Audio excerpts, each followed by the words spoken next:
हमारा विषय कुछ और है। तो भूतपूर्व राष्ट्रपति और इसी राष्ट्रपति के साथ में एक लोग जुड़े होते हैं उप प्रधानमंत्री, तथा करके लिखिएगा, तथा उप। अच्छा ये बताइए, उप प्रधानमंत्री की चर्चा कहीं की गई है संविधान में? हाँ, उप मुख्यमंत्री कहीं चर्चा की गई है? ये संवैधानिक पद नहीं है, समझ रहे हैं? इसको बना दिया गया है अपने लिहाज से, लोगों ने गढ़ दिया है। और कभी अगर उप प्रधानमंत्री या उप मुख्यमंत्री के रूप में अगर कोई शपथ ले रहा है तो गैर संवैधानिक माना जाएगा। ठीक, वो ले दिलवा दें अलग की बात है, लेकिन आप समझिएगा। तो उप प्रधानमंत्री, भूतपूर्व राष्ट्रपति तथा उप प्रधानमंत्री इसके बाद आते हैं। और इसके बाद अगर देखा जाए तो भारत का मुख्य न्यायाधीश एवं लोकसभा का स्पीकर जो होता है, भारत का मुख्य न्यायाधीश कौन है इस समय?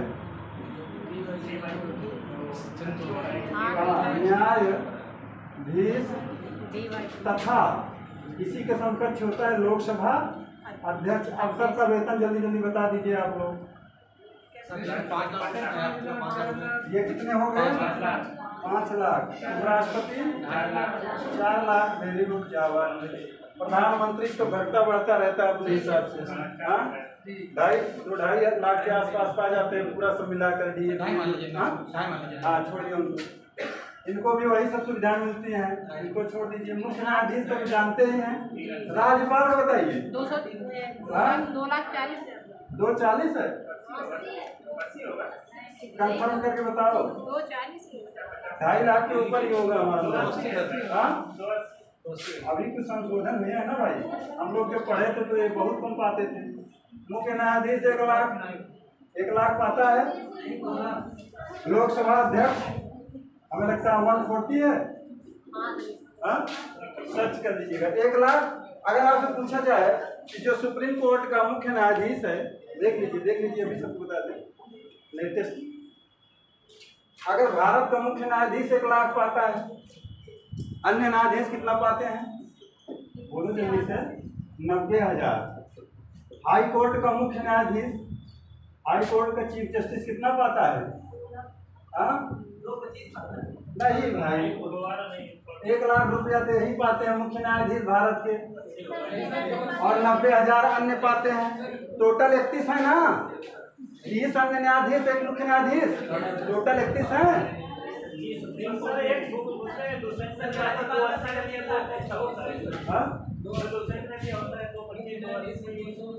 2,80,000 दे रहा है। पुराने डाटा हमको याद है, आप देख के बताइए, कोई सवाल ही नहीं है। 1 लाख से ज्यादा वेतन नहीं पाते हो। देखो 2.5 लाख पड़ा हुआ वेतन 2.5 लाख। देखो भाई, ये अपना देख लेना, जो भी होगा घटता बढ़ता रहता है। 280 जो भी हो, वेतन छोड़ दीजिए, आगे चलिए। वेतन छोड़ मत दीजिएगा, देखिएगा भैया, एक हमें दे दीजिए जिसमें डाल दीजिए। 280 वेरी गुड। और अन्य का 2.5 होगा, अन्य 2.5 होगा।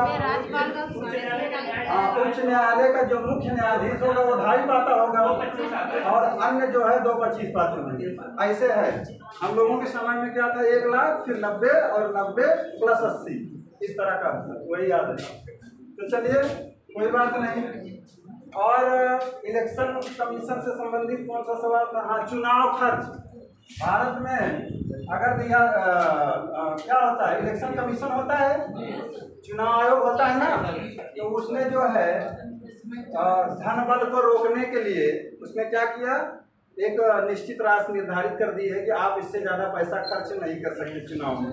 और पर डे का जो है लेखा जोखा डीएम को देना पड़ता है, यानी कि जो जिले का उस समय निर्वाचन अधिकारी बन जाता है ना डीएम। हाँ, तो चुनाव खर्च देखें, अगर देखें एमपी का मेंबर ऑफ पार्लियामेंट का कितना होता है जानते हैं? 75 है कि 70 है? 70 होगा। 70,000 रुपया, 70 लाख रुपया। और पहले कितना था? 40 लाख था। अगर एमएलए का देखें तो 28 लाख। एक बार देख लीजिएगा आप लोग, पहले कितना था? 16 लाख, पूर्व में 16 लाख था सर। इसमें रात भर का 3.5 लाख बता रहे हैं। इसमें मोबाइल पे भाई, अब हम बता नहीं सकते। यहाँ पे 3.5 लाख जी, वो तो हम MP MLA का हो गया। MP 40 लाख से 70 लाख, 16 लाख से 28 लाख। जमानत राशि होती है, जानते हैं कि नहीं? जमानत राशि, बैंक जमानत जब्त हो गई। हाँ, तो MP के लिए कितनी होती है? 25,000 रुपये। MP के लिए 25,000। जो MP के इलेक्शन लड़ेगा वो कितनी जमानत राशि भरेगा? लेकिन SC ST के लिए हाफ होती है ना, 12,500 रुपया। MLA के लिए ये जनरल कर दीजिए, जनरल कैंडिडेट के लिए कितना होगा? 10,000।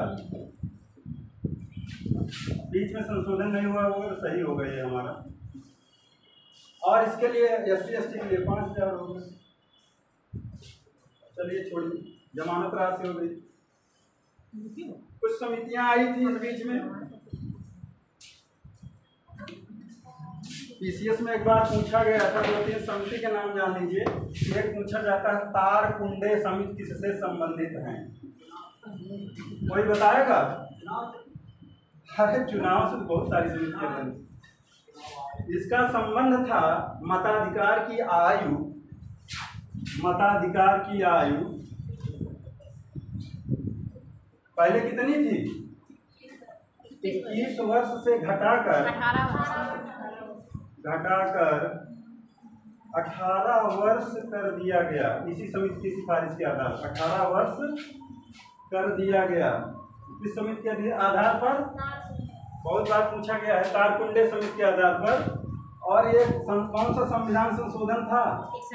61वां संविधान संशोधन कब हुआ था? 1989। PM कौन थे? राजीव गांधी। अगर तारकुंडे समिति, एक समिति और थी सकधर समिति। सकधर समिति, सकधर समिति, सकधर समिति का संबंध किससे था जानते हैं?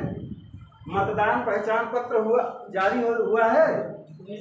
वोटर कार्ड जो होता है सबके घर में होगा ना, आप लोग भी तब देते होंगे, अभी नहीं देते? अरे 18 साल भाई, इंटर के बाद ही लोग देने लगते हैं।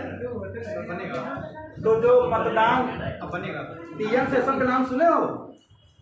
राष्ट्रपति का भी चुनाव लड़े थे, तो बड़े खूंखार जो है चुनाव आयुक्त थे वो, उन्होंने ही जारी किया था। उन्हीं के समय में ये सकधर समिति बनी थी। मतदाता पहचान पत्र जारी हुआ था इसी समिति के आधार पर। मतदाता पहचान पत्र जारी हुआ था। किस समिति के आधार पर? सकधर समिति के आधार पर मतदाता पहचान पत्र जारी हुआ था। आपसे पूछा जा सकता है EVM से आजकल वोटिंग हो रही है? EVM, electronic voting machine. अरे ये 90-92 के बाद की कहानी है, ये 90 के आसपास की। TN सेशन डालिएगा, आ जाएगा उसको मोबाइल पे। TN सेशन, सेक्शन नहीं, TN सेशन। अरे हंसो मत, ये मत भाई। देखिए हर आदमी, हम लोग भी, आप ही सकधर समिति हो गई। एक समिति और दिनेश गोस्वामी समिति। दिनेश, यही आता है मैचिंग के लिए ना, इसे गोस्वामी समिति। नजर पड़ गई, किसी ने हमको फोन कर पूछा, हमने कहा 2-4 ही बताए। इसका जो है इसी समिति के आधार पर EVM से जो है आपकी वोटिंग होने लगी। EVM, electronic voting machine. आइए भैया, हम लोग कहाँ पहुँचे थे? हाँ,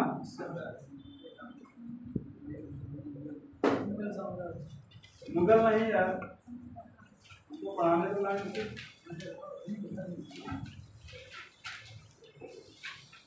वो हम उसका कुतुबुद्दीन ऐबक पढ़ा रहे थे ना, कहाँ तक हुआ था? कोई बताए? लिखा होगा अगर हमारा नोट्स में। गोरी की भारत विजय। गुजरात चालक शासक काठियावाड़ राजधानी अहलवाड़ तक बढ़ता है। हाँ आगे पीछे और पढ़ो। और गोरी का आक्रमण भारत में स्थिति। अरे सन बताओ यार, किस किस सन में उसने लड़ा था? एक एक चीज हमने बताया है। सियालकोट जीत लिया था, लाहौर पर जीत लिया,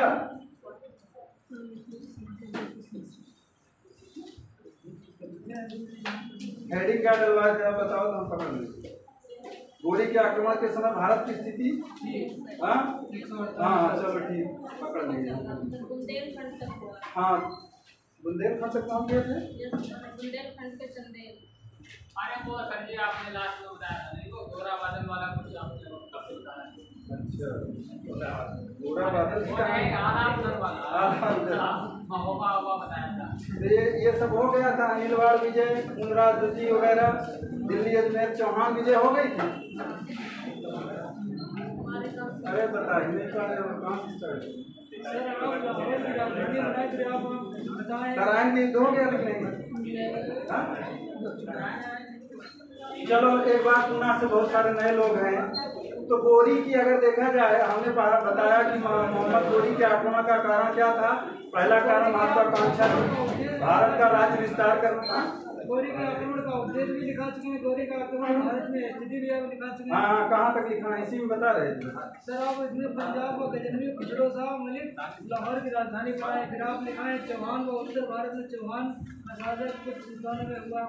फिर गुजरात चालुक्य शासक काठियावाड़ राजधानी। चलो खत्म करो। तो देखा जाए अगर, तो हम आपको बता रहे थे कि 1027 में गजनवी का अंतिम आक्रमण हुआ था। उसके पहले 711-12 मीर कासिम बताए थे ना। अगर हम देखें तो 1027 गजनवी के अंतिम आक्रमण के बाद गोरी जो आता है भारत में 1175 में, इस बीच में कितना गैप होता है? 148 वर्ष का बताए थे ना। सोचो 148 वर्ष का गैप हुआ, फिर भी भारत में कोई स्थिति नहीं चेंज हुई थी। आपस में ही सब लोग लड़ रहे थे।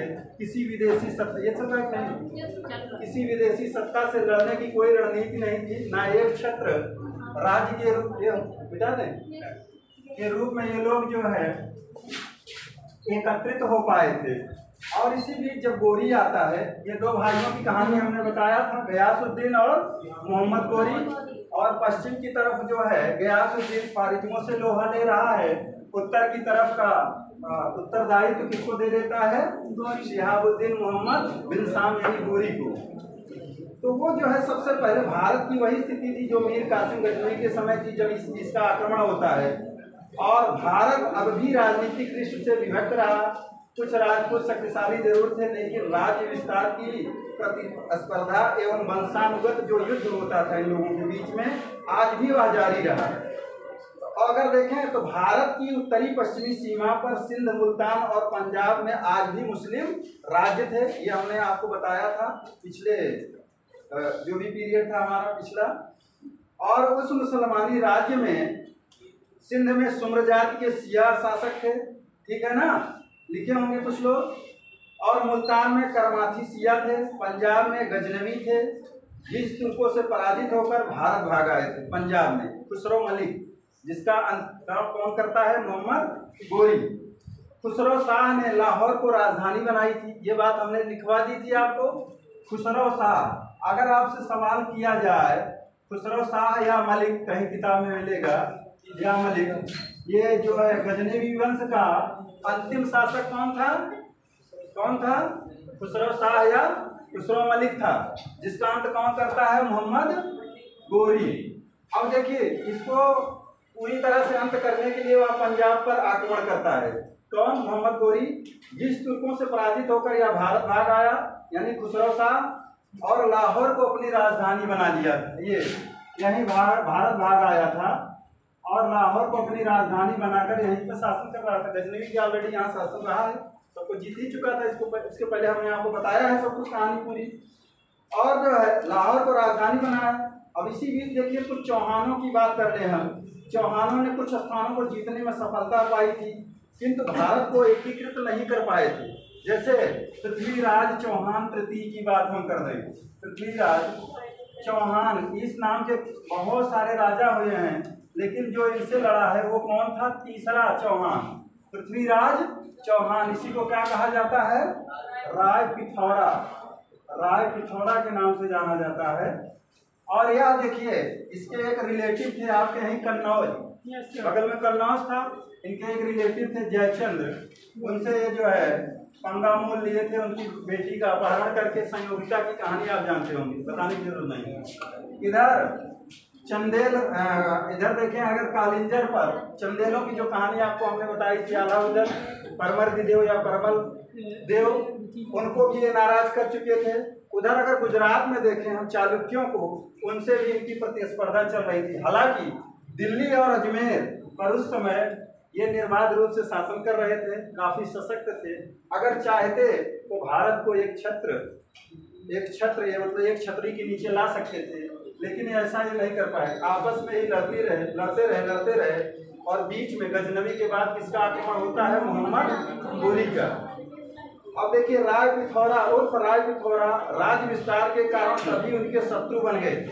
मतलब जो अगल बगल के जो भी दिल्ली के आसपास के राज्य थे, अब ये अपना राज्य विस्तार करना चाहते थे। इस वजह से ये सबके शत्रु बन चुके थे, समझ रहे हैं? इस वजह से क्योंकि गुजरात के चालुक्यों को भी ये पराजित करके अपमानित कर चुके थे। बुंदेलखंड के चंदेल शासक परमर्दिदेव को भी महोबा, उनसे परमर्दिदेव से महोबा छीन चुके थे, ये बताया था। क्यों भाई? महोबा छीन चुके थे ना।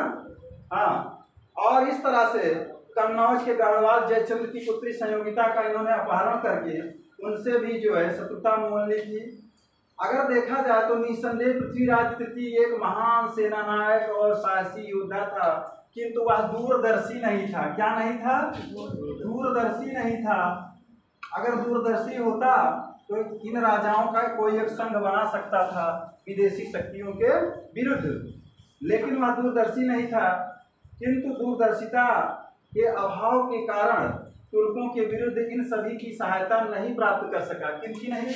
महोबा छीना था, यानी कि चंदेलों की यह सहायता नहीं प्राप्त कर सका, गढ़वालों की सहायता नहीं ले सका क्योंकि संयोगिता का अपहरण कर चुका था। इधर गुजरात में कौन थे? चालुक्य, ये भी काफी सशक्त थे, इनकी भी सहायता नहीं प्राप्त कर सका। और इस तरह से यह जो अपने अगल बगल बहुत सारे शत्रुओं को जो है बैठा रखा था और गोरी से यह मुकाबला करने की स्थिति में तो था, लेकिन निर्णायक स्थिति में नहीं रहा। क्यों? क्योंकि यह दूरदर्शी नहीं रहा। इसके कारण तुर्कों के विरुद्ध इन सभी की सहायता नहीं प्राप्त कर सका। अब देखिए, कहानी आगे चलती है। चेदी वंश, चेदी वंश का भी राज्य रहा बगल में, उससे भी इनकी नहीं चलती थी। बुंदेलखंड में कलचुरियों का चेदी वंश भी था बुंदेलखंड में। इन्हीं के समय सवाल पूछा जाता है ना, गोरी के समय कहाँ पर कौन रहा? तो कलचुरी थे बुंदेलखंड में, चेदी में कलचुरी, चेदी नरेश, इनसे भी इनकी नहीं पटती थी। और बंगाल में पाल और सेन थे। अभी आ रहे हैं हम आगे, कैसे इसको खदेड़ता है जो है इख्तियारुद्दीन बख्तियार खिलजी।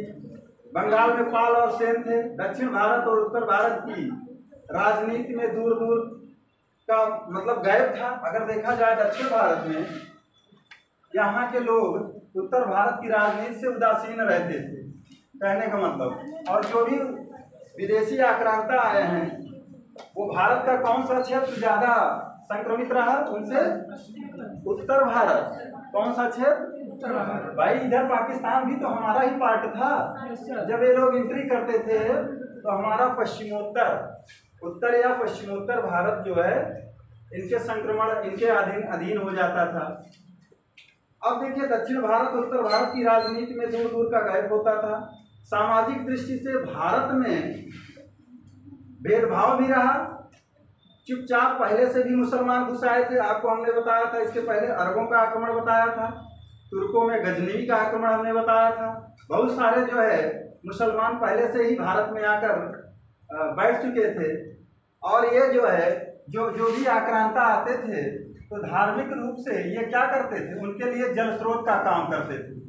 अगर कोई जल पिलाने वाले इनको नहीं मिल रहे हैं तो इनके मजहब के मानने वाले लोग इनको जरूर जल पिलाते थे। कहने का मतलब ये हुआ, जिसे बदायूं है अपना, यहाँ पर ये लोग क्या शिक्षा का केंद्र खोल रखे थे। और वो मदरसा धार्मिक शिक्षा ही तो चलती थी। चाहे वो हिंदू धर्म में देखें या मुस्लिम धर्म में। तो ये जो है कुछ केंद्र इनके पहले से ही बन गए थे, जैसे जो आक्रांता आते थे उनके लिए ये काम आसान कर दिया करते थे। जैसे कि साहब यहाँ की परिस्थितियाँ ये हैं, ये तो बता सकते हैं ना, कोई सहायता अगर इनसे लेनी हुई तो ये इनको बड़े आराम से सहायता उपलब्ध करवाते थे, क्योंकि इस्लाम धर्म के मानने वाले हुआ करते थे। कुछ इस तरह से आने वाले तुर्कों के लिए जल स्रोत के समान थे। बदायूं जैसे स्थान इस्लाम धर्म की शिक्षा के केंद्र बन गए थे। सवाल पूछा जाता है, बदायूं जो था इस्लाम धर्म की शिक्षा का केंद्र माना जाता है। उधर मदरसा में आप चले जाइए, सहारनपुर में चले जाइए, कौन सा है सहारनपुर में, अरे भाई अभी चर्चा में रहता है। तो ये सब शिक्षा के केंद्र रहते थे सहारनपुर में। भाई देवबंद आपको मॉडर्न हिस्ट्री में भी पढ़ाया जाएगा देवबंद के बारे में। तो इस तरह से धार्मिक, नैतिक और शैक्षणिक सैनिक दृष्टि से अब भी जो है भारत महमूद गजनवी के 148 वर्ष पूर्व जैसे ही था, कोई भी चेतना नहीं जगी। ये हम आपको बता चुके थे। भारत अब गोरी की विजय देखिए, यहाँ से शुरू करिए, एक बार फिर से हमने रिपीट कर दिया जल्दी। हमको भाई निर्देशित किया गया कि आप स्लो चल रहे थे, लेकिन हमें लगता है कि हम बहुत ढंग से पढ़ा रहे हैं, समय अभाव। तो देखिए गोरी की भारत विजय, गोरी की भारत विजय देख लीजिए, क्योंकि बात यह है जैसे हमने गजनवी का 17वां आक्रमण पढ़ाया, उसी में 2-3 क्लास हमारा चला जाता है, बहुत ढंग से पढ़ा दिया ना। गोरी की भारत विजय देखिए, तो सबसे पहले अगर देखा जाए तो कब आता है यार, 1175 में आता है, ये पढ़ाया थे क्या? हाँ, तो सर्वप्रथम कहाँ पर आक्रमण करता है? मुल्तान पर। कहाँ पर? हाँ, ये सवाल पूछा जाता है। सबसे पहला आक्रमण गोरी का, मोहम्मद गोरी का कहाँ पर हुआ था? मुल्तान पर आक्रमण करता है भाई। किस पर? मुल्तान पर आक्रमण 1175 ईस्वी में सबसे पहले मुल्तान पर आक्रमण करता है। और एक बार तो दर्रा पूछा गया था, किस दर्रे के सहारे आया था? गोमल दर्रे से। गोमल दर्रे से यहाँ भारत में घुसता है, गोमल दर्रे के सहारे। और इसी के दर्रे के सहारे जो है हम जो है देखते हैं डेरा इस्माइल खां होते हुए या उत्तरी सिंध में पहुंच गया। यह एक मार्ग था डेरा इस्माइल खां से उत्तरी सिंध में जाने का। अगर मार्ग पूछा गया तो अब इसी रोड से आता है, इसी रास्ते से आता है। रोड क्या बनी होती थी उस समय? तो एक रास्ता होता था, आम रास्ता, कच्चा। तो डेरा इस्माइल खां होते हुए उत्तरी सिंध में पहुंचने का मार्ग, और ये जो इसको सरलता से जीत लेता है मुल्तान को। अब उसके बाद इसके बाद या फिर उच्च पर आक्रमण करता है। दूसरा आक्रमण इसका जो है उच्च पर होता है, उच्च पर आक्रमण करता है, उच्च विजित करता है और निचले सिंध को भी या जीत लेता है। उच्च और निचला सिंध या जीत लेता है, निचला सिंध जीत लेता है।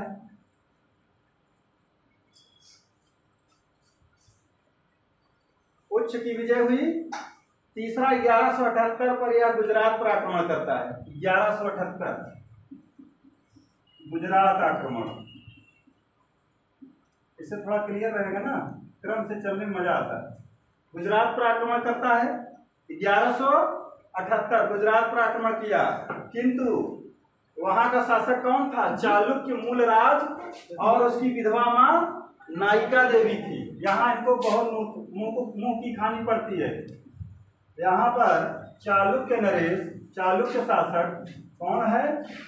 मूलराज, और उसकी विधवा मां है जिसका नाम मिलता है इतिहास में नायिका देवी, नायिका देवी या नायिका देवी, कुछ भी लिख लीजिए। और यहाँ इनका युद्ध होता है कहाँ पर? गुजरात और राजस्थान की सीमा में, माउंट आबू पर्वत के पास। समझ रहे हैं? माउंट आबू पर्वत के पास युद्ध होता है, और नायिका देवी आबू पहाड़ के निकट यहाँ पर एक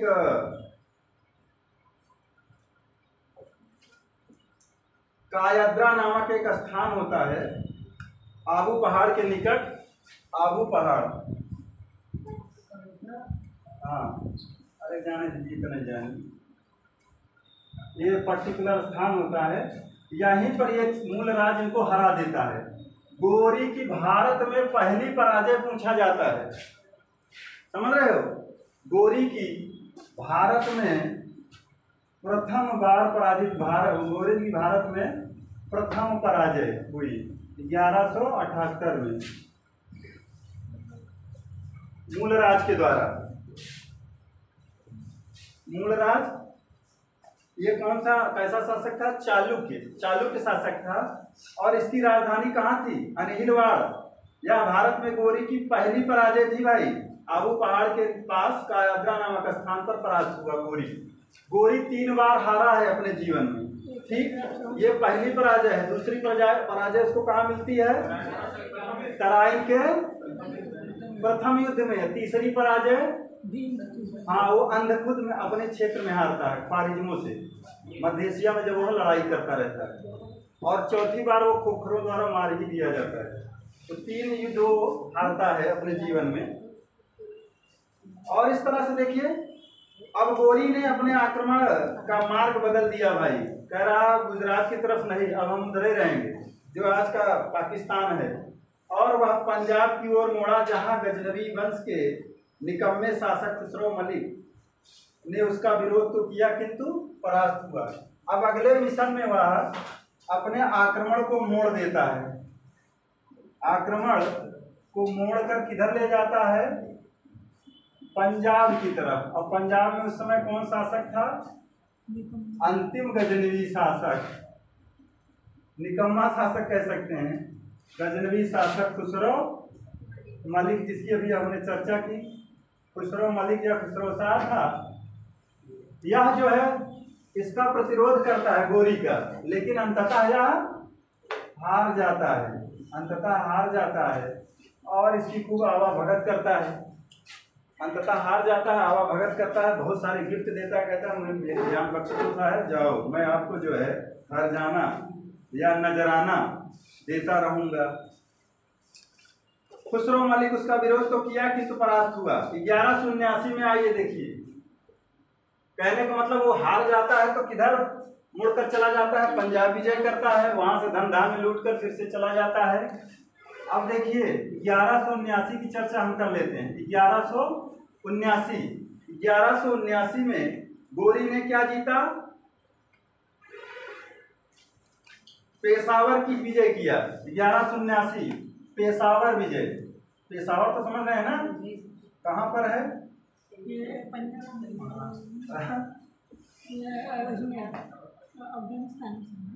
पेशावर की विजय करता है। देखिए भाई 1179 में गोरी ने पेशावर जीता। 2 वर्ष बाद 1181-82 में लाहौर जीता। फिर देखिए 1181-82 में पुनः लाहौर को जीतता है। लाहौर का मतलब वही खुसरो मलिक को बार बार टारगेट करता है। साल 2 साल तुम बचे रहोगे, फिर से धन का संग्रह करोगे, मैं फिर आऊंगा। कहने का मतलब समझ रहे हैं? हाँ 1181-82 में पुनः से लाहौर को जीता। खुसरो ने इसको फिर से वही किया, नजराना और बहुमूल्य जो भेंट दिया इसको। खुसरो ने बहुमूल्य तोहफे दिए भाई, भेंटें दी तथा एक पुत्र अपना बंधक रख दिया, रखकर अपनी रक्षा की। यहाँ पर खुसरो ने उपहार तथा एक पुत्र को बंधक रखा। किसके पास? गोरी के पास बंधक रखकर अपनी रक्षा की। कहा ठीक है भाई, अपने एक पुत्र को हमारी शरण में डालो, रक्षा की। ऐसे साठ में लिखी। 1181-82 कहानी हो गई। आइए 1182 में देवल तथा तटवर्ती प्रदेशों पर भी इसने विजय प्राप्त की।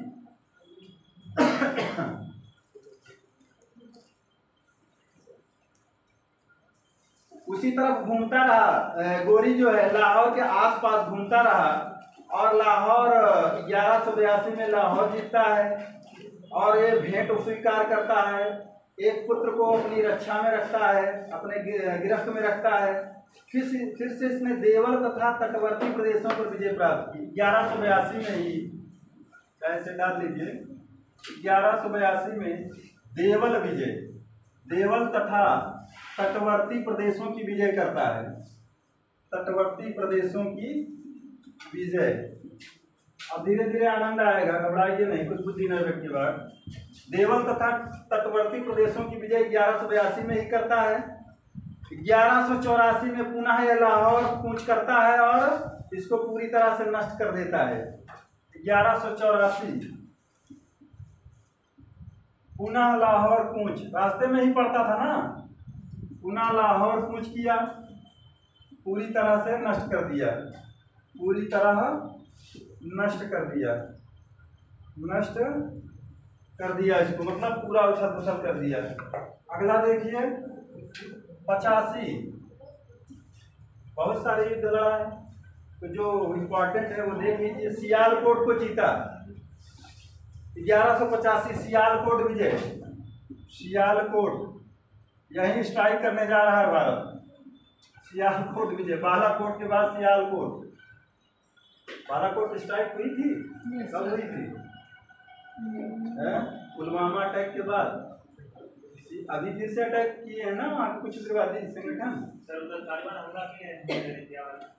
अच्छा, तालिबान किधर किया? अफगानिस्तान। अच्छा,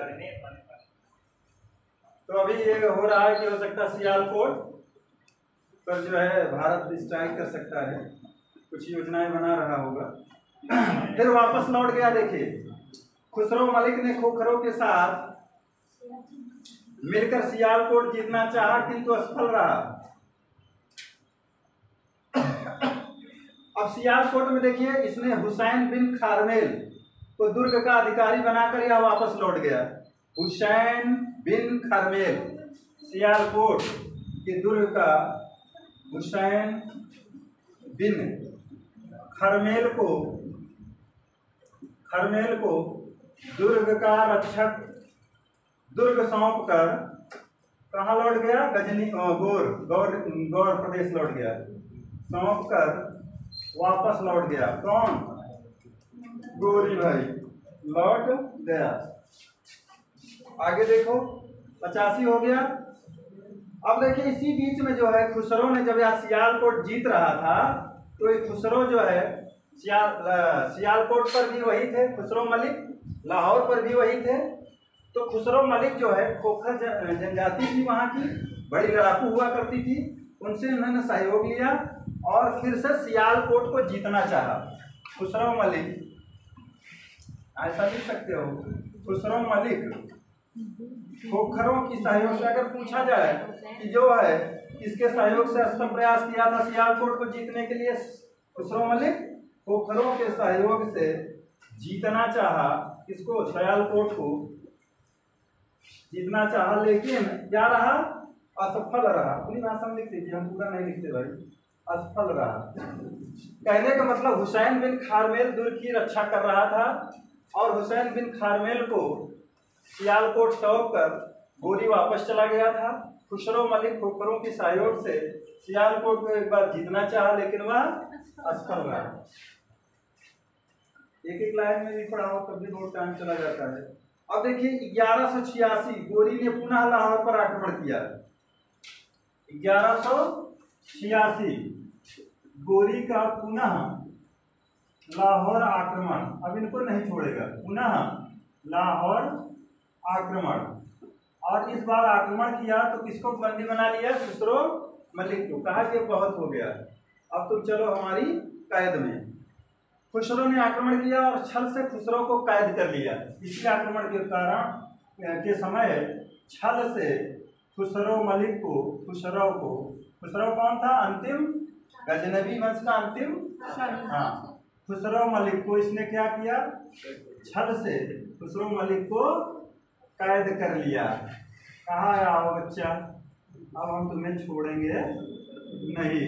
और इनको फिर 1192 में गजनवी वंश के अंतिम शासक खुसरो का वध करवा दिया। कहते हैं जहर दे दिया था, जो भी हो। खुसरो का जो है 1192 में गोरी की कैद में बंद कर दिया गया,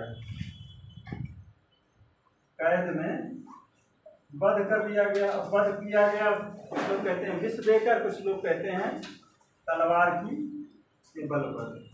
तो कुल मिला के बंद कर दिया गया। और बंद कर दिया गया तो गोरी को सुकून मिला। क्यों? क्योंकि गजनवी वंश का अंतिम शासक खत्म हो गया। अब जो है गजनवी वंश का नाम लेने वाला कोई नहीं रहा, अब सिर्फ गोरी और गोरी ही दिखेंगे। अब देखिए, कहा जाता है कि इसको लाहौर पर आक्रमण करने के लिए कश्मीर के राजा चक्रदेव ने इसको आमंत्रित किया था। कहीं कहीं ये एविडेंस मिलता है। 1152 गोरी की कैद में खुसरो मलिक का वध कर दिया गया। अपनी बात समझ लीजिए।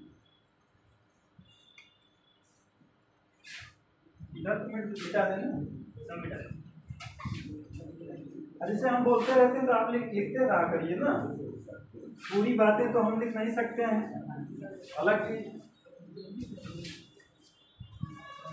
लिखने में टाइम भी जाया जाता है। अब देखिए भाई, कहा जाता है चूंकि कश्मीर के राजा चक्रदेव ने गोरी को आमंत्रित किया था, किसके विरुद्ध? खुसरो मलिक के विरुद्ध। ये जान लीजिए, क्योंकि कश्मीर के शासक चक्रदेव ने गोरी को आमंत्रित किया था, जैसे बाबर को भी आमंत्रित किया गया था कि नहीं? हाँ, आमंत्रित किया गया था भाई। आइए हम आपका सहयोग करेंगे। तो कहते हैं कि जो है कश्मीर के जो चक्रदेव थे, गोरी को इसके विरुद्ध कहते हैं कि जो है आमंत्रित करते हैं कि इसको खत्म करिए, नहीं ये बार बार रोड़े अटकाएगा, आपको आपके लिए बाधा बनेगा। अब देखिए, उसके दिमाग में हमेशा चल रहा है दिल्ली के आसपास गुजरात तक के क्षेत्र, यानी उत्तरी भारत पर वह विजय करना चाहता है। तो पहले जो बीच के जो ये सब बाधाएं थी उसको वह दूर करना चाहता था। खुसरो मलिक कभी गिफ्ट देकर, कभी अपने पुत्र को देकर जो है मैनेज करता था, धन लूट कर ये चले जाते थे। एट लास्ट इनको लगा कि अब इसको हमको खत्म करना चाहिए, अगर आगे की लड़ाई लड़ना है तो, क्योंकि ये खोखरों से सहयोग लेकर बीच में बाधा बन जाता था। अगली कहानी देखिए, 1186 हो गया, हाँ, 92 में इसकी हत्या कर दी गई। अब पंजाब जीतने के बाद गोरी की सीमाएं दिल्ली और अजमेर के शासक पृथ्वीराज की तृतीय की सीमाओं से मैच करने लगे, मतलब मिल गई। अब देखिए, पंजाब की विजय कर लिया है, और जब पंजाब की विजय हो गई तो अब जो है इसकी सीमाएं, यानी कि गौर प्रदेश की सीमाएं अजमेर और दिल्ली को छूने लगी। और यहाँ पर किसका शासन था? पृथ्वीराज तृतीय, यानी चौहान साहब का। राजपूत शासक थे पृथ्वीराज तृतीय। दिमाग में हमेशा रखना भाई, एक बार तो ऐसे ही तो गड़बड़ हो गया था, फर्स्ट सेकंड थर्ड करके दे दिया था। तो पृथ्वीराज तृतीय था उस समय, इसके पिताजी पृथ्वीराज के नाम से ही जाने जाते थे। तो पंजाब जब जीत लिया, कौन? गोरी। तो इसके बाद गोरी की सीमाएं दिल्ली अजमेर के शासक पृथ्वीराज तृतीय की सीमाओं से मिलने लगी। अब जो है यह जो है 1188-89 में सीमावर्ती किले भटिंडा को जीतता है। भटिंडा 1186 हो गया। अब देखिए 1188 और 89 में यह भटिंडा को जीतता है। भटिंडा कहाँ पर है? पंजाब के पास, जहाँ मोदी की गाड़ी रोक ली गई थी पुल पे। हाँ, वेरी गुड। पंजाब भटिंडा, इसी को उस समय क्या कहा जाता, किस नाम से? तवर हिंद के नाम से जाना जाता था। तो यह तवर हिंद को जीत लेता है 1188 में। और चूंकि सीमावर्ती किला भटिंडा काफी मजबूत था, जीत लिया और वापस जाने की तैयारी में लगा था। तवर हिंद को जीत लिया और इसको जो है यहाँ पर मलिक जियाउद्दीन तुगलकी को नियुक्त कर दिया। यहाँ पर अपने एक सरदार मलिक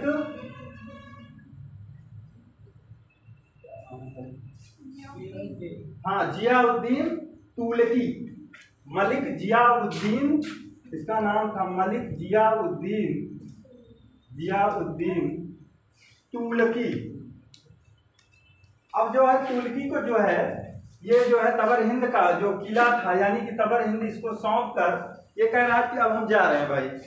इसको चूंकि देखिए उधर भी देखना था ना, उधर मध्य एशिया तुर्की जो गिस तुर्क थे, यानी ख्वारिज में जो शासक था, उधर नाक में दम किए था इनके भाई गयासुद्दीन को। तो ये बीच बीच में चला जाता था लूटपाट करके, और कुछ लोगों को यहाँ नियुक्त करके चला जाता था कि आप देखना हम 7-2 साल बाद फिर रिटर्न होंगे। तो इस तरह से फिर वापस लौटने की तैयारी में था। तो तभी जो है पृथ्वीराज यानी राव पिथौरा के बढ़ने का समाचार मिलता है इसको, गोरी को। यहीं पर समाचार इसको प्राप्त होता है कि पृथ्वीराज चौहान आ रहा है, आपसे मुलाकात करेगा। मुलाकात ही नहीं करेगा, 2-2 हाथ भी करेगा।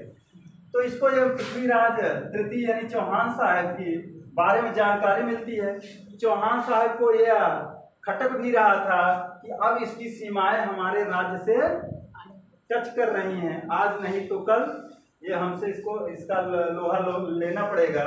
तो पृथ्वीराज यानी चौहान तृतीय, इसको जानकारी होती है गोरी को कि पृथ्वीराज चौहान हमसे मुलाकात करने आ रहे हैं। तो वो रुक जाता है, कह रहा है कि भटिंडा को जीते हैं, पृथ्वीराज से भी हम निपट लेंगे, तब चलेंगे। पृथ्वीराज चौहान पूरे दमखम से जा रहे थे भाई, और इनकी मुलाकात कहाँ पर हुई? 1191 में भटिंडा के पास तराइन का प्रथम युद्ध होता है। पृथ्वीराज चौहान तृतीय और गोरी के बीच में यही सबसे इम्पोर्टेंट युद्ध है। 1191 और 92 का बार बार पूछा जाता है कि बीच तराइन का युद्ध हुआ भाई। ये भटिंडा की अगर हम चर्चा करें तो मौजूदा समय में तराइन कहाँ पड़ेगा? अगर आपसे चर्चा की जाए तो तराइन, इसको इस समय शायद तरावड़ी के नाम से जाना जाता है, और यह संभवतः आपका करनाल जिला है हरियाणा का। और एक जिला था यहाँ पे कुरुक्षेत्र, पहले कुरुक्षेत्र का नाम सुने रहे होंगे। हाँ, करनाल और कुरुक्षेत्र का नाम, इसका नाम बदल दिया गया है। कुरुक्षेत्र का नाम कर दिया गया है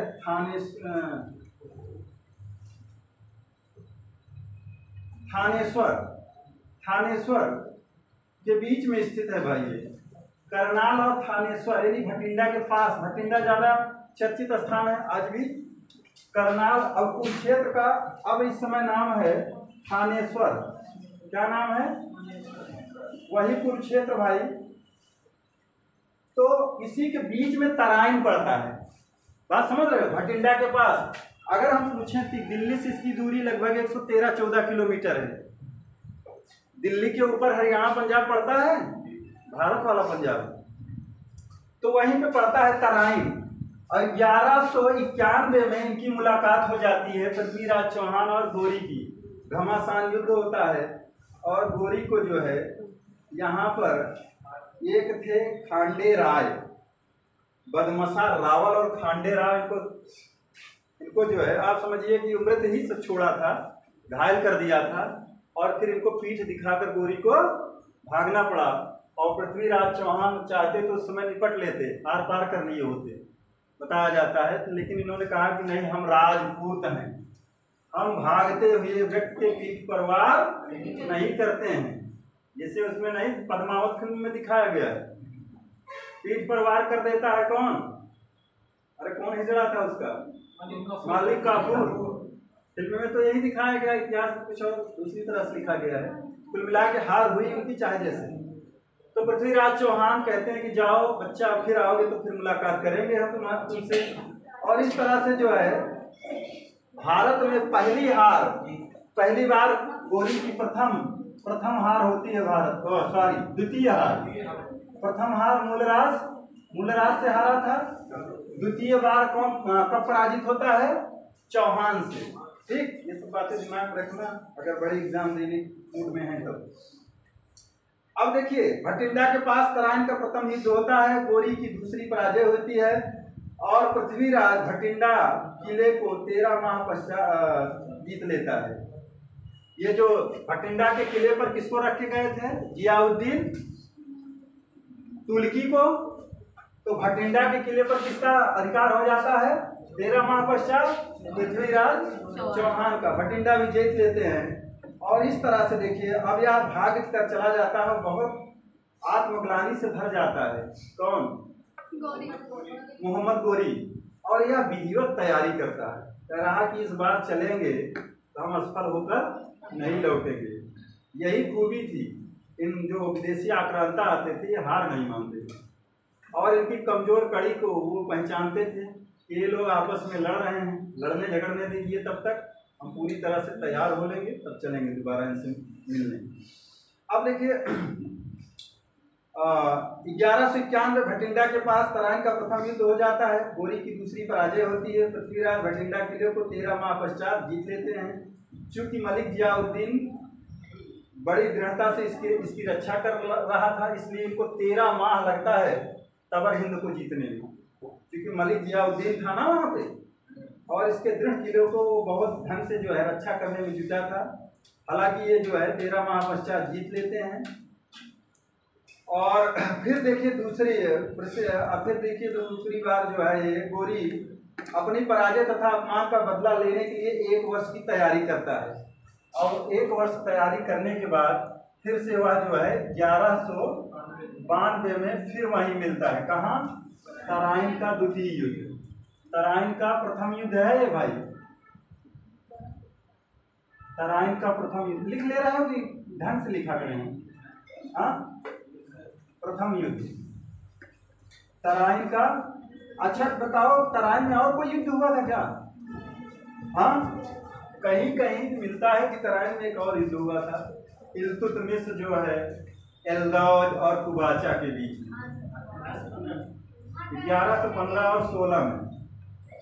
लेकिन जो तुर्की साक्ष्य हैं, जो किताबें हैं, उसमें जो है यही इसी 2 युद्धों का वर्णन विधिवत मिलता है और उन्हें बताया जाता है कि इल्तुतमिश जो है कुबाचा को सिंध नदी में डुबो के मार दिया था, उसी तरह के तृतीय युद्ध में। हाँ, इल्दौज और कहीं कहीं कुबाचा के बारे में भी मिलता है, कुबाचा भी लास्ट में आता है, इल्तुतमिश लास्ट में, इल्तुतमिश ही उनसे निपटता है। ऐबक तो रिश्तेदारी करके छोड़ दिया था भाई, एक से अपनी बेटी, उसकी एल्दौज से का दामाद होता है और कुबाचा का साला होता है, इस तरह से संबंध बना लेते। अभी आने दो, वहां बता रहे हैं तराइन का द्वितीय युद्ध। अब देखिए तराइन के द्वितीय युद्ध में वह जो है अपने साथ बड़े बड़े योद्धा लेकर आया, खारबक, खरमेल, इला, मुगल्ला, ताजुद्दीन, इल्दौज, कुबाचा, ऐबक के साथ आता है भाई। 1 वर्ष की तैयारी के बाद 1,20,000 की चुनी हुई घुड़सवार सेना लेकर आता है और उससे ज्यादा सेना इनके पास थी। 1,20,000 की चुनी हुई घुड़सवार सेना के साथ कौन आता है? मोहम्मद गोरी आ रहा है निपटने के लिए, तो चुने चुने सिपाही लेके चल रहा है और उसके साथ जो योद्धा आ रहे हैं प्रसिद्ध गजनवी सेनानी उसके साथ थे। गजनवी सेनानी कौन कौन थे, इनका नाम जान लीजिए क्योंकि आपको IAS देना है। खारबक, खरमेल,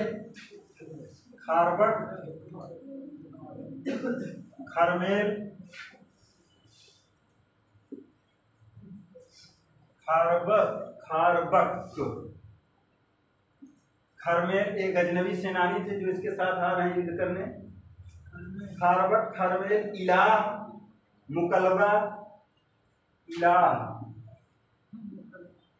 मुकलबा सभी किताबों में नाम नहीं मिलेगा, मुकलबा। और वे तीनों साथी तो थे ही, जियाउद्दीन, ताजुद्दीन, एल्दौज, कुबाचा और ऐबक। साथ में नाम लिख लीजिए एल्दौज, कुबाचा और वही कुतुबुद्दीन ऐबक। इतने चुने लोगों को लेकर यह चल रहा है। और इनकी तरफ से कौन थे? मदलसा साहब थे, बदमसल रावल, खांडे राव और सबसे बड़े योद्धा इनके जो थे वो थे गोविंद राय। इसी में मारे जाते हैं ना गोविंद राव, खांडे राव दोनों। और जो इनको नाक के बल इनको खदेड़े थे, वापसी पर मजबूर किए थे, वो सब इनके साथ थे। हालांकि देखिए पृथ्वीराज चौहान भी विधिवत तैयार होकर निकला है, युद्ध भयंकर होगा। तो देखिए गोरी जो था अपनी पराजय और अपमान का बदला लेने के लिए 1 वर्ष की तैयारी करता है। 1,20,000 की चुनी हुई घुड़सवार सेना लेकर चलता है। 2 बार हम रिपीट करते हैं, क्यों? कि आप लिख लो जो लिखना हो। 2-3 बार रिपीट करते हैं, बहुत सारी चीज़ें इसको नहीं लिख सकते ना। हाँ, अभी देखिए टाइम भी हो जाएगा। हम सोच रहे थे रजिया उजिया तक पहुँच चले, आधा घंटा बचा है। तो देखिए भाई, अब देखिए घुड़सवार सेना लेकर गजनी से चला। चूंकि पृथ्वीराज को बिना परास्त किए उसका भारत विजय का अभियान सफल नहीं हो सकता।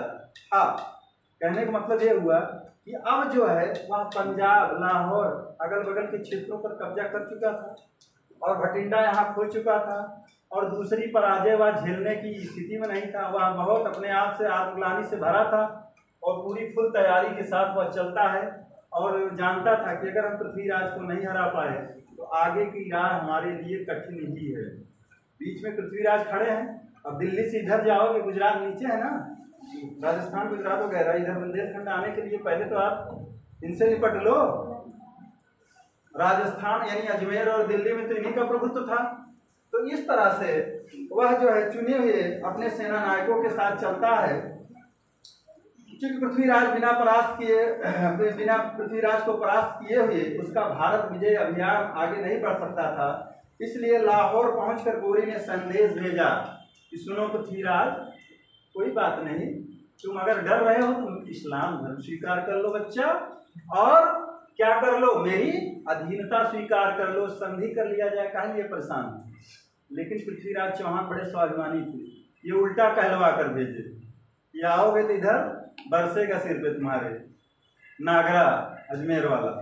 तो कहने का मतलब यह हुआ, पहले दोनों में राजनयिक बातचीत हुई, लेकिन दोनों पक्ष जो है तने थे और अंततः युद्ध के मूड में दोनों पक्ष थे। अंततः 1192 तराइन के मैदान में दोनों सेनाएं फिर से आपस में युद्ध के लिए पहुंचती हैं। लाहौर पहुंचकर गोरी ने संदेश भेजा कि इस्लाम और अधीनता स्वीकार कर लीजिए। पृथ्वीराज ने भारत से लौट जाने का परामर्श दिया, कहा कि अब दोबारा मत आओ, पिछली दफे पीठ दिखाकर गए थे ना, इस बार मैं नहीं छोड़ूंगा। कहा कि आप चले जाओ गोरी। गोरी ने भटिंडा जीतकर तराइन के मैदान में प्रवेश किया। भटिंडा था पंजाब, भटिंडा को जीता, सीधे आया हरियाणा के तराइन के मैदान में, जो करनाल और थानेश्वर के बीच में पड़ता है। उसी स्थान पे कहा, मैं उसी स्थान पर तुमसे मिल रहा हूँ। और जो है इसी में देखिए फरिश्ता एक बहुत बड़ा इतिहासकार है, फरिश्ता फारसी का, उसने कहा कि जो है पृथ्वीराज जो है की सेना जो है इससे बड़ी है।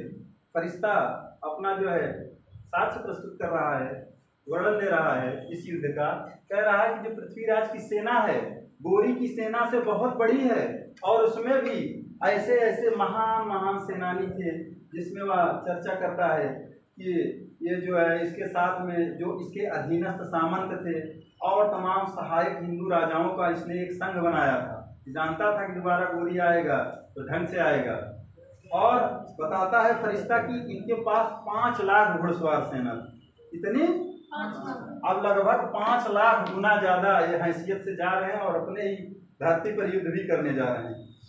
5 लाख घुड़सवार और 3000 हाथी भी इनके साथ थे, चिगाड़ रहे थे।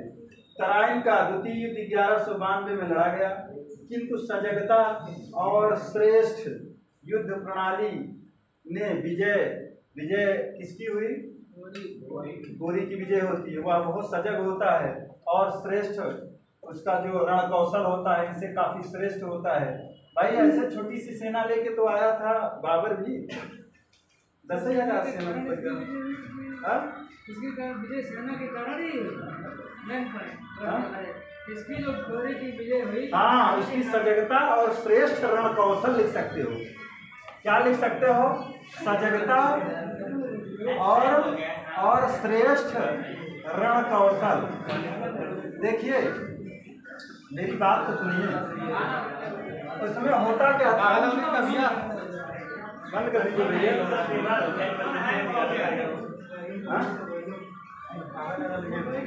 कहा यह जाता है कि जो तुर्की आते थे, मुस्लिम आक्रांता आते थे, उनके सिर्फ एक देवता होते हैं। अपने यहाँ बहुत सारे देवताओं की कसम खानी पड़ती है। और ये जिहाद का नारा देते थे और प्रत्येक सेनानी अपना युद्ध समझता था। और इनके जो सामंत थे, अधीनस्थ सामंत, कोई खुश रहता था क्या इनसे? सबसे इंजेक्शन लगाकर वसूली करते थे और सबको अपमानित करते थे। जो भी हिंदू शासक थे सिर्फ उनको डर रहता था कि ये हार गए तो हम भी हार जाएंगे, मन लगाकर कोई युद्ध नहीं करता। तो ये जो सजगता और श्रेष्ठ रण कौशल आप कह सकते हैं गोरी का, क्योंकि अब देखिए 1 पर 5 थे फिर भी इनको हरा दिया। क्योंकि वहाँ गोर जो प्रदेश था, आपको हमने पहले ही बताया कि घोड़े पालने के लिए और अच्छे अच्छे जो है युद्धास्त्र शस्त्र जो है बनाने के लिए जाना ही जाता था वह प्रदेश, और काफी उपजाऊ भी था। गोर प्रदेश के बारे में बता चुके हैं ना। जो सेना थे तो जो बैठता था वो तो उसके पास रकाब थी, रकाब नहीं जो लोहे के, हाँ, वो गिरता नहीं था घोड़े से। अरे ढाल बोलते भारत वाले भी लिए रहते नहीं, ढाल के बाद में ये लोग वो रस्सी का बना के रखते थे पैर रखने के लिए, उसके बाद लोहे की रकाब थी, वो गिरती नहीं थी, उससे लोग आत्मरक्षा भी कर लेते थे, प्रहार भी कर लेते थे। प्रहार करते थे और वो घुड़सवारी में बहुत दक्ष होते थे। ये जान लीजिए, उधर के ही घोड़े पहले आते थे भारत में, घोड़े के व्यापारी बेचने आते थे। अश्वत्थांश पढ़े होंगे आप, ज्योग्राफी, अश्वत्थांश क्यों नाम रखा गया? जो घोड़े आते थे तो वहां पर जो है समुद्री तूफान आता था उस पर्टिकुलर स्थान पे, किस महासागर में पड़ता है बताओ भाई। इसीलिए वहां पर जब जब आया तूफान तो घोड़े को क्या करते थे वो लोग? उड़ा देते किसी तरह अपने प्राण बच जाए। इसीलिए उस पॉइंट को 25 से 30 डिग्री अक्षांश पे है शायद। हाँ, पूछा गया सवाल है भाई। देखो हमको जो है हम बार दिए हैं, तलाक से रिपीट करता है कोई सवाल आता है, इसीलिए आपको बता देती हूँ। 30 से 35 ना, वेरी गुड। उसको अश्वत्थांश कहा जाता है, इसीलिए आप हमारे घोड़ा। तो देखिए आगे, अब देखिए यहाँ पर जो है हार हो जाती है तो वो जो है गोरी करता क्या है कि ये 5 लाख घुड़सवार 3000 हाथी के साथ तराइन के द्वितीय युद्ध में पहुंचते हैं, किंतु श्रेष्ठ रणकौशल और सजगता से विजय किसकी होती है? गोरी की। अब इसमें देखिए इनकी जो उत्तरी सेना का कमान करता था गोविंद राय मारा गया।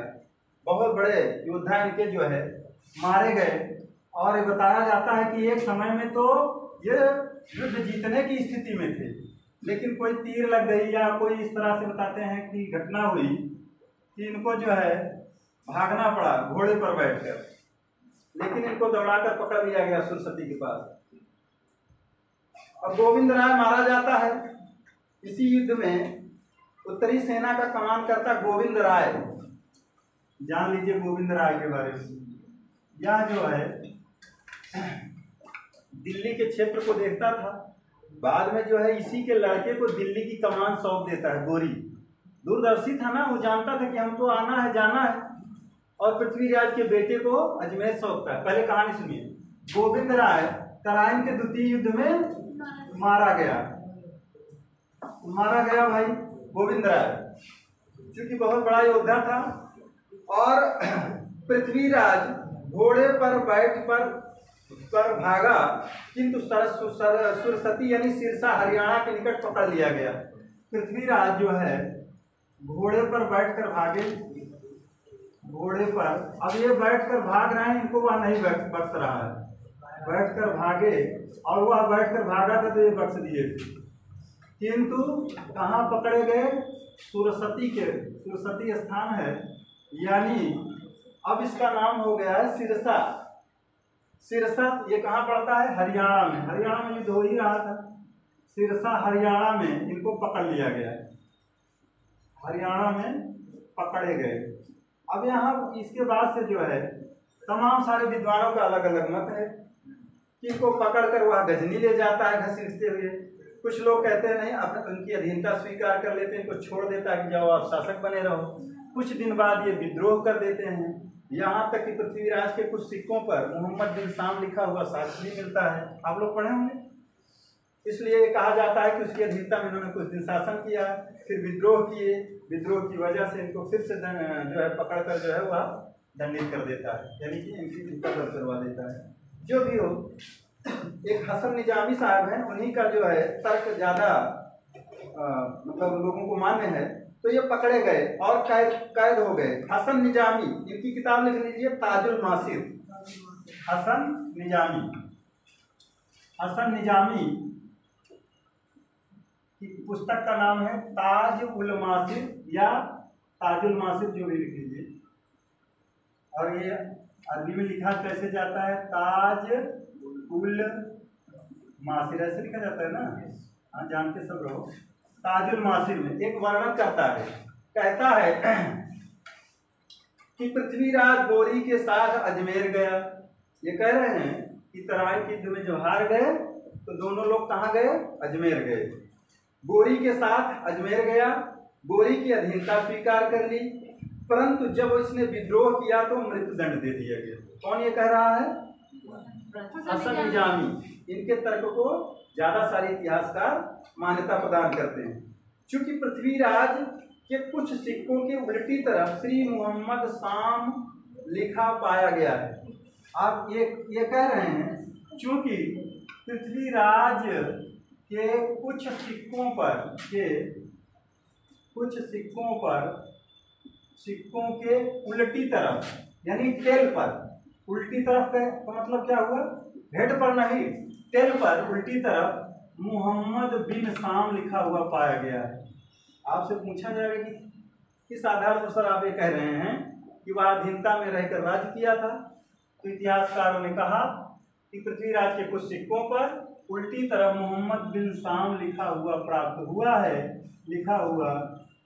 हुआ है। इससे अनुमान लगाया जाता है कि कुछ दिनों तक वह इसकी अधीनता में अजमेर पर शासन किया था, किंतु जब उसने विद्रोह किया, किसने? पृथ्वीराज तृतीय ने विद्रोह किया, तब जो है उसको पकड़कर मृत्यु दंड दे दिया गया। लेकिन आप जानते हैं कि दरबारी इतिहास कौन थे?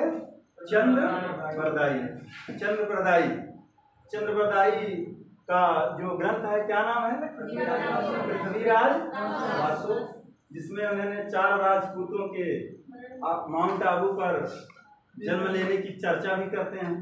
सवाल पूछा गया है ना पीछे से। पृथ्वीराज रासो में ही यह वर्णन है कि किसका वर्णन है? वेरी गुड, क्या बात। अगर इसको आप पढ़े हो, इसका मतलब आप गहराई से पढ़े। प्रतिहार परमार चौहान, CPC चौहान और चालुक्य।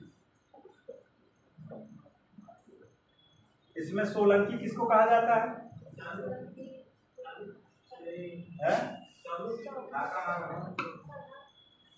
तो इनकी चर्चा ये होती है कि चौहान को चालुक्य कहा जाएगा।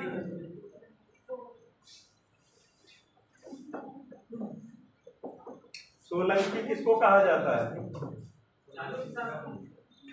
चालुक्य होंगे। चलो हम देख लेंगे, कंफ्यूज टाइप हो रहे हैं, बकायदे बसरते सही होगा। तो उन्होंने कहा कि विश्वामित्र ने माउंट आबू पर्वत पर जाकर एक क्या किया था?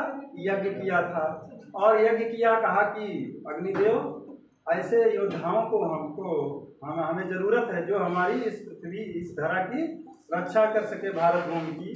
तो अग्नि से कहते हैं कि इनका प्रतिहार परमार था, यही होंगे यार परमार सोलंकी, ये होना चाहिए। चलो देखते हैं, कोई बात नहीं। तो उन्होंने कहा कि जो है 4 क्षत्रिय नरेशों का जन्म होता है अग्निकुंड से। इस तरह का साक्ष्य कहाँ से मिलता है? चंद्रवरदायी के पृथ्वीराज कंफर्म है। अब यार आप तो राजपूत को बता सकते, अब मैं कंफ्यूज हो रहा। चलो हाँ, इसमें एक कोई है जिनको सोलंकी वंश के नाम से बाद में जाना गया, प्रतिहार। हाँ, तो ये कहा गया कि जो है पृथ्वीराज, बार बार पूछा गया सवाल है कि चंद्रवरदायी कि पृथ्वीराज रासों में यह वर्णन मिलता है कि प्रतिहार, परमार, चौहान और चालुक्यों का जन्म कहाँ से हुआ था? अग्नि कुंड से हुआ था। इस तरह के साक्ष्य मिलते हैं। और चंद्रप्रदायी पृथ्वीराज रासों में लिखते हैं कि विशिष्ट भगवान वशिष्ठ ऋषि के आवाहन पर इन क्षत्रियों का जन्म हुआ था। किस लिए? रक्षा के निमित्त, रक्षा हेतु। छोड़ दीजिए। तो चंद्रप्रदायी के बारे में कहा जाता है कि इनके दरबारी कवि थे और चारण थे, और ये भी गए थे उनके साथ वहाँ गोर प्रदेश तक, कि उन्होंने कहा है 4 बार 24 गज अंगुल अष्ट प्रधान, ताऊ ऊपर चौहान है मत चूको चौहान। इस तरह के भी, हाँ, ताऊ ऊपर सुल्तान है मत चूको चौहान। तो इस तरह के साक्ष्य ये देते हैं कि कहा जाता है कि वो शब्दवेदी बाण भी चलाया करते थे। वो घंटे के पीछे खड़ा था और घंटा हो जाता है, उस पर जो है उनकी बाण लगती है, घंटा चूर हो जाता है, वो हट जाता है। इस तरह की कहानियां मिलती हैं। कुल मिला के ये हुआ कि पृथ्वीराज यहाँ से नष्ट हो गए। कुल मिला के पृथ्वीराज का इसने दमन कर दिया। अब आगे देखिए। तो ये सब कहानियां मिलती हैं इस तरह, इसलिए हम आपको बता दिए। मृत्युदंड दे दिया और उसके बाद देखिए इनके एक खांडे राय जिन्होंने इनको घायल किया था, खांडे राय, गोविंद राय, इनका नाम जरूर लिख लीजिए। खांडे राय ये भी मारे गए, खांडे राय ये भी मारे गए। और एक थे रावल साहब, उनका नाम था बदमसा रावल, ये सब मारे गए। किस युद्ध में मारे गए थे? तराइन के द्वितीय युद्ध में। यही खांडे राव था, इसी ने घायल किया था गोरी को, तराइन के प्रथम युद्ध में घायल किया था। तो इनको छोड़ा नहीं, मार दिया, घायल किया। ये कहानी हो गई खत्म। अब इस तरह से देखिए ये बताया गया कि जब इन्होंने विद्रोह किया, मृत्युदंड दे दिया गया। हसन निजामी ताजुल मासिर में ये वर्णन करते हैं। आगे देखिए हांसी, कुहर और अजमेर। अब ये जीतता है। आगे की कहानी में देखिए हांसी, ये भी संभवतः वही है, कुंवर और अजमेर जैसे स्थानों को यह जीत कर किसको दे देता है? जीत कर पृथ्वीराज के पुत्र को हैंड ओवर कर देता है। जीत कर पृथ्वीराज के जीत लेता है। हांसी, कुहर, अजमेर जीत के बाद पृथ्वीराज के पुत्र को अजमेर का शासन सौंप दिया। हांसी, कुंवर, अजमेर को जीतकर पृथ्वीराज के पुत्र, पृथ्वीराज तृतीय के पुत्र को शासन सौंप दिया। अब क्यों सौंप दिया? कि भाई बहुसंख्यक हिंदू थे ना यहाँ पे, और इनकी पॉपुलैरिटी भी काफी ज्यादा थी। तो गोविंद राय के पुत्र को जो है दिल्ली दे दिया और अजमेर दे दिया। पृथ्वीराज के पुत्र को कहा हमारी अधीनता में आप शासन सत्ता संभालो कुछ दिन के लिए, हम और थोड़ा सा मजबूत होने, फिर से आएंगे तुमसे निपटने। ये खत्म हुई इनकी बात भाई। आगे देखिए।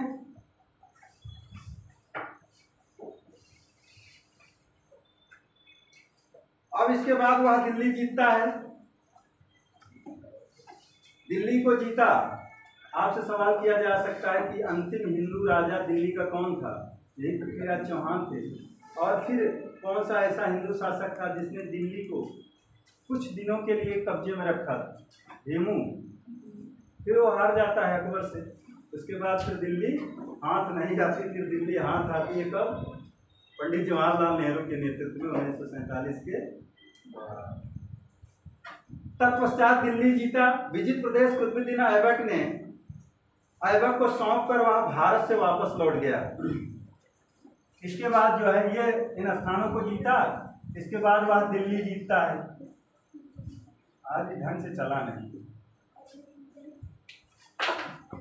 दिल्ली जीता और उसके बाद जो है दिल्ली जीतता है। उसके बाद भारतीय विजित प्रदेशों को किसको सौंप कर? ऐबक को, कुतुबुद्दीन ऐबक को सौंप कर कहाँ चला जाता है? सौंप कर वापस कहाँ लौट जा रहा है? वापस गोर या गजनी लौट जाता है। वापस लौट गया। अब आगे कहानी देखिए। लौट गया, मंदिर तोड़े, मस्जिद बनाई, जो पुराना काम इन लोगों का होता था। किंतु प्रारंभ में हिंदू राजाओं को शासक नियुक्त किया। जैसे अजमेर में और दिल्ली में पृथ्वीराज और गोविंद राय के पुत्रों को शासक बनाया गया। इसके पुत्र को जो है दिल्ली में, इसके पुत्र को दिल्ली में शासक नियुक्त किया। अभी बाद में इनसे सबसे निपट लेगा ये ऐबक। और अजमेर किसको दे दिया? पृथ्वीराज के पुत्र को। क्योंकि उस समय जो है ये लोग काफी वीर सेनानी थे, लोगों के बीच में काफी इनका सम्मान रहा। तो इन सबको ध्यान में रखते हुए कि कहीं और बड़ा विद्रोह ना हो जाए, क्योंकि हमें लौटना भी है, ऐबक अकेला रहेगा, संभाल पाएगा कि नहीं, तो इनको शासक नियुक्त कर देता है मैनेज करने के लिए। जैसे अंग्रेज क्या करते थे, 2 अधिकार होते थे ना, अंग्रेज कहते थे कि शासन आप चलाते रहो, बाकी वसीले का काम हम कर लेंगे, नाम मात्र का शासक बना देते थे अंग्रेज। कुछ इस तरह से इसने बाद में ऐबक ने विद्रोह के कारण इन्हें अपनी अधीनता में ले लेता है। जब विद्रोह होता है तो अजमेर और दिल्ली को अपनी अधीनता में कौन ले लेता है? ऐबक ले लेता है। ऐबक की कहानी अब शुरू होगी भाई। ऐबक अपनी अधीनता में ले लेता है, अजमेर और दिल्ली को ऐबक अधीनता में ले लेता है। यहाँ पर चूंकि ये लोग विद्रोह कर देते हैं, पृथ्वीराज के भाई हरिराज की कहानी मिलती है, समझ रहे हो? एक पृथ्वीराज तृतीय के भाई थे, हरिराज ये बहुत उतावले थे भाई। तृतीय के भाई ये 3 बार विद्रोह करते हैं। इनका नाम हरिराज है, लिख लीजिए, इन पर सवाल बन सकता है। तो ये हरिराज 3 बार विद्रोह करते हैं और तीनों बार ये असफल होते हैं। बाद में जो है जौहर व्रत कर लेते हैं। जौहर मतलब समझते हो? अग्नि में कूदकर आत्मदाह कर लेते हैं। हाँ, हरिराज ने 2 बार अजमेर जीतने के प्रयास किए, लेकिन ऐबक ने इनका जो प्रयास था इसको विफल कर दिया। एट लास्ट यह जो है आत्महत्या कर लेते हैं। एक बार और ये प्रयास करेंगे। कब प्रयास करेंगे? ये पृथ्वीराज के पुत्र यानी अपने भतीजों को वहां से निकाल देते हैं, अजमेर यानी राजस्थान से। और साथ में जो तुर्की शासक होते हैं, सेनानी होते हैं, सेना होती है, उनको भी ये खदेड़ने का प्रयास करते हैं हरिराज, और कहते हैं चौहानों की प्रतिष्ठा मैं फिर से स्थापित करूंगा। तो 2 बार इनको हराता है, फिर तीसरी बार ये खुद ही जो है आत्मग्लानि से भर जाते हैं और आत्मदाह करके अपने आप को खत्म कर देते हैं। हरिराज नाम लिख लीजिएगा। अब देखिए यहाँ पर ऐबक की कहानी है। ऐबक ने बुलंदशहर और मेरठ दिल्ली को अपनी प्रत्यक्ष अधीनता में ले लिया। अभी तक ये अप्रत्यक्ष रूप से थे, लेकिन कुतुबुद्दीन ऐबक ने बुलंदशहर मेरठ और चल तो रहा है बुलंदशहर कहाँ पड़ता है? यूपी में। Very good. मेरठ और दिल्ली को अपने प्रत्यक्ष अधीनता में, दिल्ली को प्रत्यक्ष अधीनता में ले लेता है। प्रत्यक्ष रूप से मतलब मिला लेता है, अधीनता में ले लिया। आगे की कहानी, अधीनता में ले लेता है दिल्ली मेरठ। 1193 से दिल्ली भारत में गौरी के राज्य की राजधानी बन गई। अगर देखा जाए तो लगभग 1193 से दिल्ली जो है गौर प्रदेश की राजधानी हो जाती है। गौर राज्य की राजधानी बन जाती है, यानी कि केंद्र बन जाता है। हालांकि दिल्ली देखिए इल्तुतमिश के समय से सल्तनत काल की राजधानी बनती है। इनका 2 ही केंद्र था, एक लाहौर एक दिल्ली। और चूंकि ऐबक जो था उसका मुख्य उद्देश्य क्या था? भारतीय विजित प्रदेशों को सुरक्षित रखा और अपने प्रबंध तंत्र में रखना। इसलिए उसने जो है दिल्ली को केंद्र बनाकर गौर राज्य की राजधानी बनाकर रखता है। पाँच 7 मिनट रुकने की कोशिश कीजिएगा, थोड़ा सा और खींच दें। अब देखिए बुलंदशहर जीता, दिल्ली को जीता, और इसी बीच में गौरी के राज की राजधानी ऐबक ने रणथंभौर और कोल समझते हो? अलीगढ़, कोल समझते हो? कोल को किस नाम से जाना जाता है? अलीगढ़।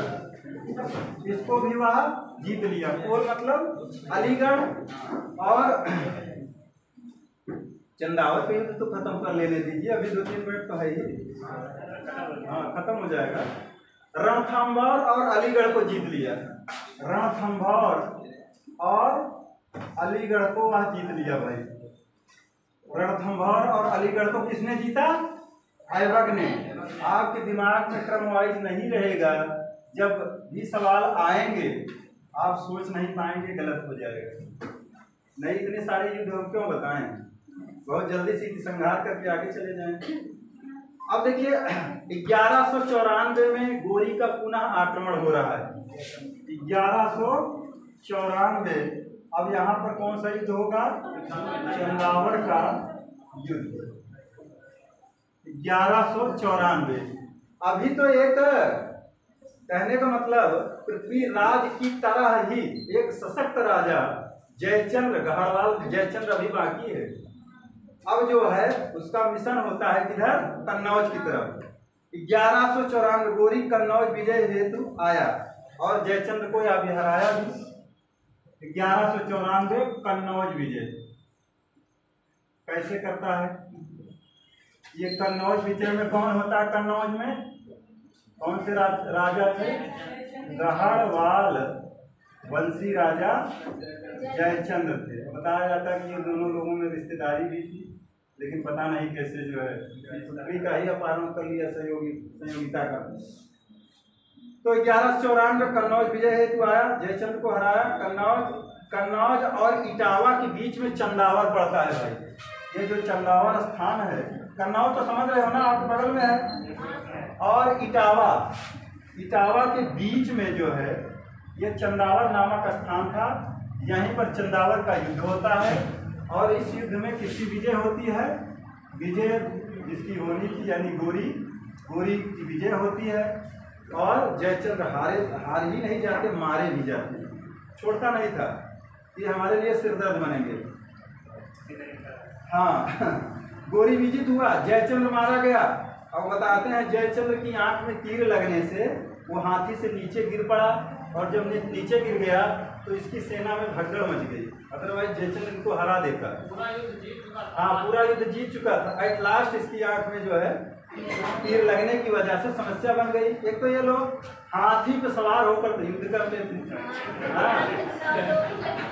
मतलब आलसी जानवर कह सकते हो। घोड़े पे तो लोग एक्टिव रहते हैं, हालांकि ऊपर इसलिए लोग बैठते थे कि ज़्यादा सुरक्षित रहते थे। हाथी हौदा होता था ना, हाँ सोते तो नहीं थे उस समय, सोएगा कोई। अब उन सेनानियों से पूछो जो वहाँ जंगल में जो है काम भी किए रहते हैं। हमारा मौसेरा भाई है कश्मीर में, कहता है कि भैया जब जो है फोन होता है तो पूछते हैं कि यार कैसे ड्यूटी करते हैं। फिर रात में हम लोग खड़े रहते हैं, ऐसे पेड़ के सहारे खड़े रहते हैं। जब कहीं पत्ता भी खड़का तो उधर ही हमारी नाल जाती है, मुंह बाद में जाएगी, नाल पहले बस एकदम रेडी रहते हैं हम लोग। मतलब अपने प्राणों की भी तो रक्षा करना है, देश की तो रक्षा करना ही है, अपने प्राणों की भी तो, हर व्यक्ति को अपना प्राण भी तो इम्पोर्टेंट होता है। जैकेट हम पूछ रहे थे, कहा कि भैया जो जैकेट जो होती है आप जो जैकेट होती है ना, वो जो होता क्या है कि बड़ी वजनी होती है। हाँ, वजनी होती है, इस वजह से